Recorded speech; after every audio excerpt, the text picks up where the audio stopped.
वाळविहीर फाटा परिसरात खुर्ची विक्रेत्यास मारहाण करून मोटारसायकल, खुर्च्या व रोकड लुटण्यात आली होती. पोलिसांनी तत्काळ 2 पथकं तयार करून आरोपींचा शोध घेत गुन्हा उघडकीस आणलाय.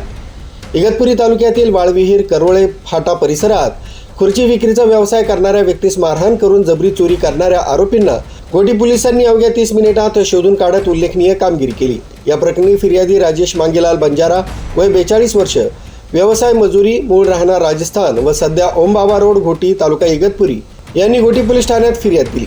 फिर्यादीनुसार दिनांक 10 जून 2026 रोजी दुपारी 2 वाजण्याच्या सुमारास फिर्यादी हे प्लास्टिकच्या खुर्च्या विक्रीसाठी परिसरात फिरत होते.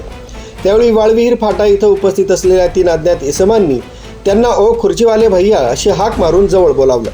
फिर्यादी जवळ गेल्यानंतर आरोपींनी संगनमत करून त्यांना पकडलं व लोखंडी गजानं मारहाण करून जखमी केलं. त्यानंतर बळजबरीनं फिर्यादींच्या ताब्यातील सुमारे 80,000 रुपये किमतीची हिरो होंडा डिलक्स मोटरसायकल, 8,800 रुपये किमतीच्या 11 प्लास्टिकच्या खुर्च्या तसंच 500 रुपये रोख रक्कम असा एकूण 89,300 रुपयांचा मुद्देमाल जबरदस्तीनं हिसकावून नेला. सदर घटनेबाबत घोटी पोलीस ठाण्यात भारतीय न्याय संहितेअंतर्गत गुन्हा दाखल करण्यात आलाय. गुन्ह्याचं गांभीर्य लक्षात घेऊन पोलीस निरीक्षक विजय शिंदे यांनी तत्काळ 2 स्वतंत्र पथकं तयार केली. पोलीस अधीक्षक डॉक्टर DS स्वामी यांच्या आदेश तसंच मार्गदर्शनाखाली पोलिसांनी घटनास्थळ परिसरात वेगानं शोध मोहीम सुरू केली. या कारवाईत पोलीस हवालदार सागर सौदागर, दीपक सांगळे, बाळासाहेब आहेर, श्रीकांत खैरे तसंच पोलीस कॉन्स्टेबल पोपट वाघ यांनी कसोशीनं तपास करून आरोपी तसंच मुद्देमालाचा शोध घेतला. पोलिसांच्या तत्परतेमुळे अवघ्या 30 मिनिटात गुन्हा उघडकीस आणण्यात यश आलं.